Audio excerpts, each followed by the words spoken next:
Hello everyone. Welcome to Team 17's presentation of our second product update, the development phase 2 of the self-stir coffee mug. My name is Gunnar Copeland, and I will be discussing the process in which our team developed and refined our concept to allow for fabrication of the final design. We underwent a concept brainstorm, a concept selection phase, and then finally choosing the final concept that was most promising for future development.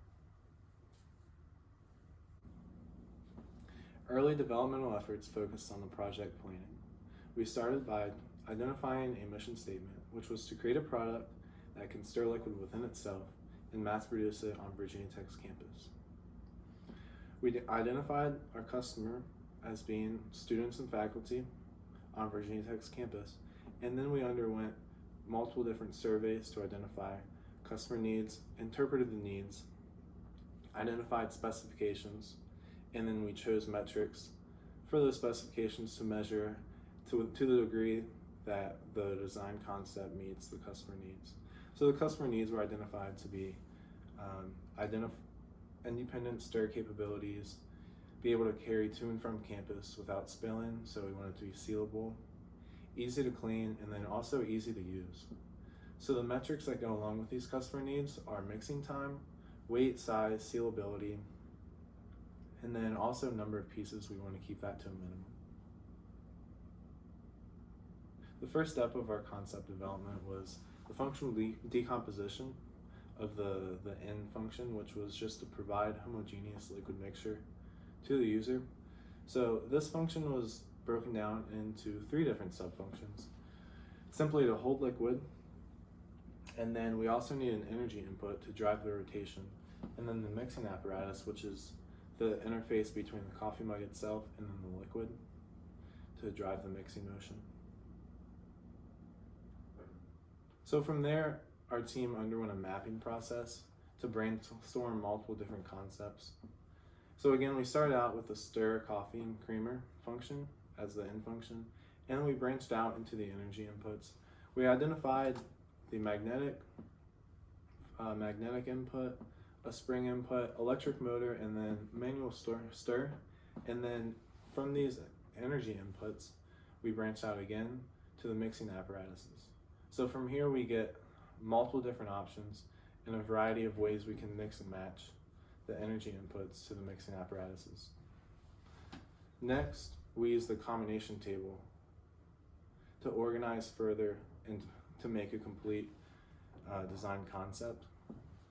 So this table, it focuses on the rotational driver and mixing apparatus because we wanted to use just a generic coffee mug as kind of a platform product to build off of.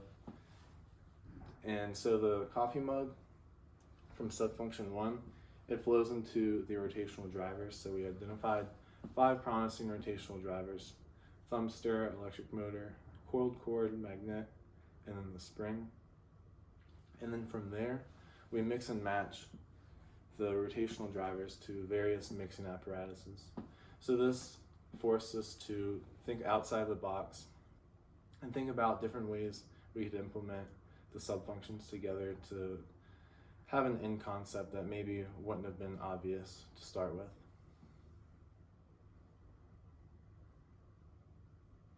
So the gallery method was important because here we identified 6 of our most promising final solutions, and we presented it to students on Virginia Tech campus.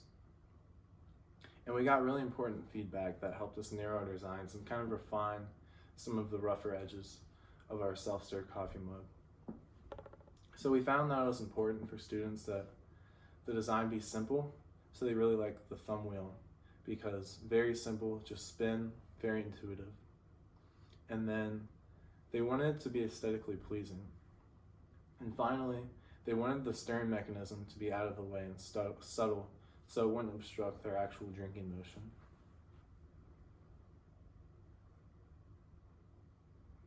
So this gave us more insight when we went into the screening phase, where we start selectively narrowing down our concept designs. So this table was used to do that. We identified a baseline concept which was the stir rod, potential solution D. This baseline was identified as the most average, most simple, and most baseline product for all of the rest of the designs to be judged against.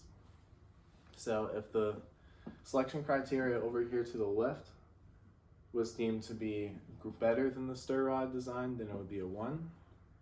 If it was deemed to be the same, then it would be greater than 0.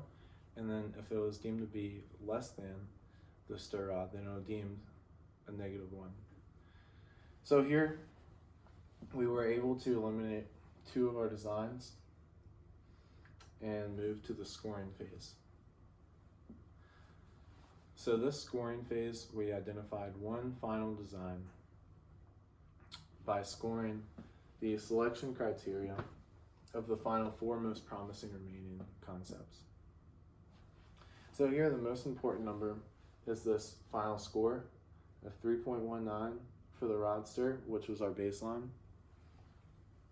We have 4.43 for the thumb stir with fin shell, and then 4 for the electric motor with fin shell, and then we have 3.14 for the thumb stir with spindle.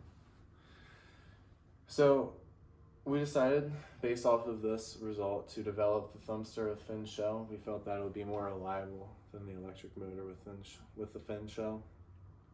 You wouldn't have to worry about charging and having to have power run into the stir. You would just always be able to stir with your hand motion.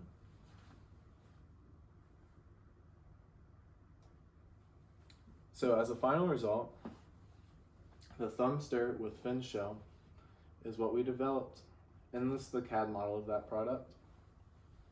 You can see how the mechanism works here with one gear in the center which drives the inner shell, and then this bigger gear actually protrudes through the outside shell so the user can spin with their finger, with their thumb, however they whatever is easiest for them, and that actually creates the rotational energy.